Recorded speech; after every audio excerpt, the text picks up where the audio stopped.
Welcome back to My Bake Escape. This week I have one of my all-time favorite dessert recipes for you.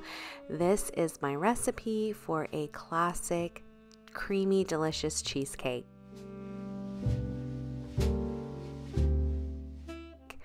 For the full recipe, visit mybakeescape.com. Be sure to follow me on Instagram and Pinterest at mybakeescape.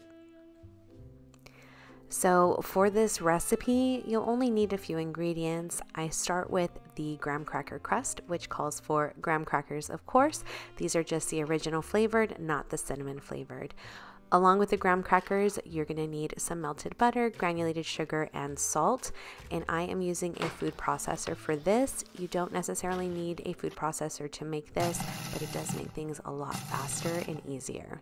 So I pulse the graham crackers until they are into a fine crumb. Once they reach this consistency, I add the salt, followed by the sugar, pulse, and then I leave it on the on setting to blend while I carefully drizzle in the melted butter. Remember, the full recipe with a list of ingredients and measurements is found on my website at mybakeescape.com. So after the butter is mixed in, you'll see that it starts to come together and it looks like a wet sand mixture. Once the graham cracker crust is done, I carefully remove the blade and give it a quick mix with my mini spatula here.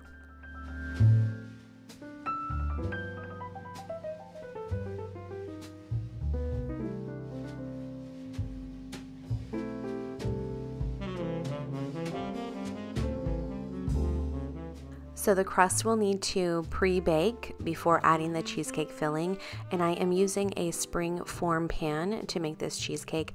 These are the pans you want to use when making cheesecake because it easily releases from the pan after it's baked. The side unlatches, the bottom releases, and it makes for an easy and clean removal of your cheesecake. So I lightly spray the pan with some nonstick cooking spray and then pour the graham cracker crust into the pan.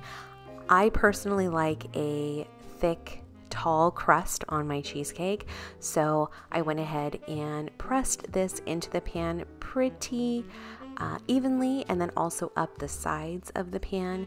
I used this mini spatula to start with, but then I moved to using my hands, and so I lightly use the backs of my fingers to go ahead and press that crust into the bottom and up the sides, and this is what it looks like.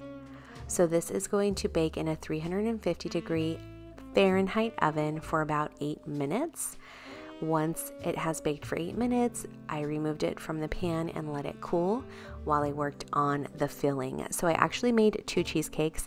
The one I am showing you in the recipe that I'm providing you is for a 6-inch cheesecake.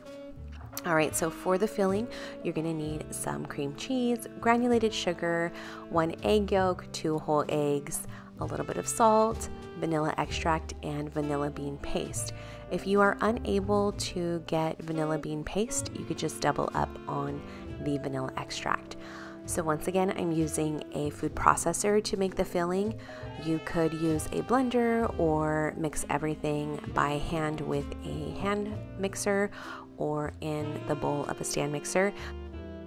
I find that using a food processor results in a smooth, creamy, perfectly whipped filling. You want to make sure that the cream cheese is room temperature before you start whipping it. It will help make it a smooth and creamy filling. So be sure to take your cream cheese out of the refrigerator about an hour before making this recipe. So I start by adding the cream cheese blocks to the food processor. And then I whip these for a few minutes until they're light and fluffy and creamy.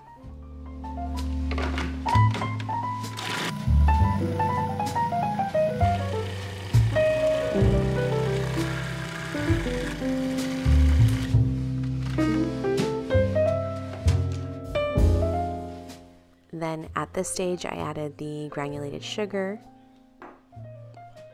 followed by the salt. Just a pinch of salt to bring.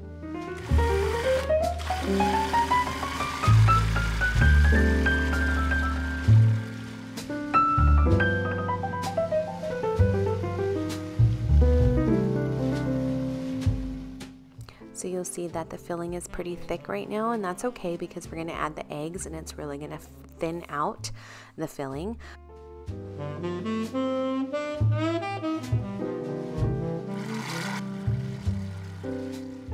So I went ahead and added the egg yolk, followed by the 2 whole eggs.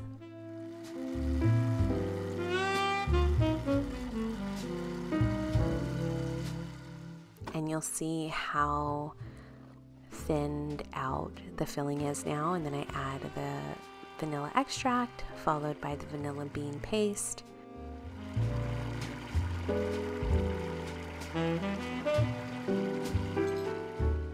After mixing these ingredients together, I decided to take the lid off just to check the consistency. And as I mixed the filling around a little bit, I noticed that there were lumps. You definitely do not want lumps in your filling because that will result in lumps in your cheesecake. So I went ahead and mixed it a little bit longer until it was nice and creamy and smooth.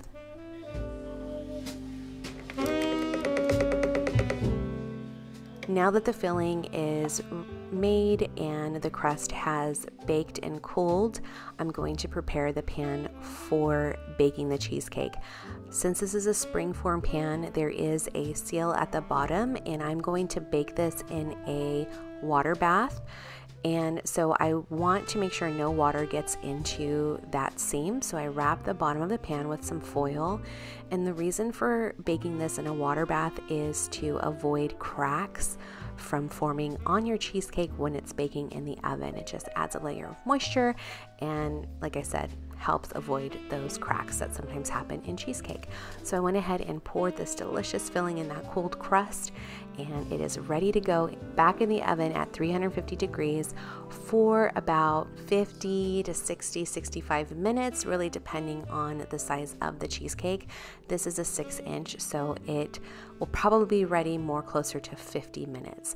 So as I stated earlier, I baked these in a water bath, so I added boiling water to the bottom of a sheet pan. I have a rimmed sheet pan here that I used for this, and I filled the water up to about halfway up that sheet pan. Smaller one was done a lot faster than that larger one, and you just want to bake until the center is set and no longer jiggly.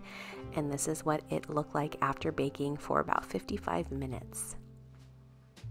So I went ahead and let these cool at room temperature for about an hour, covered and placed in the refrigerator overnight. The next morning, I took the cheesecakes out, carefully unlatched the pan, and that released the cheesecake from the sides, and you'll see that it came apart pretty easily.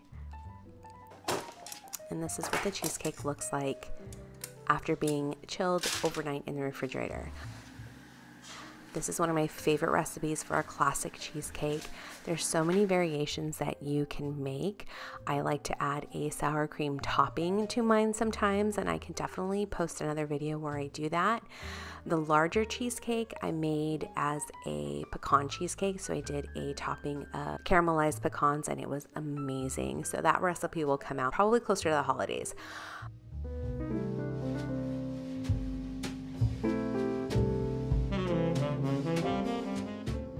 So I went ahead and cut into the cheesecake, and look at how delicious that looks. Super creamy. You can see specks of vanilla bean throughout, and let me tell you, the taste is amazing. It's so creamy and sweet and tangy from that cream cheese, and then combined with that buttery, golden, delicious graham cracker crust. This recipe is a winner. I hope that you give this recipe a try. Maybe you felt a little intimidated with making cheesecake. I want you to know that it is not hard to make. Just follow these few steps and you will have a delicious cheesecake to enjoy. I hope you enjoyed this video. If you liked it and you enjoy content like this, please feel free to subscribe to my YouTube channel. I really appreciate the support. For the full recipe, be sure to visit mybakeescape.com. You can also find a tab on my website of my favorite items that I use, my tools that I use in a lot of my recipes. Thank you so much for watching, and have a sweet day.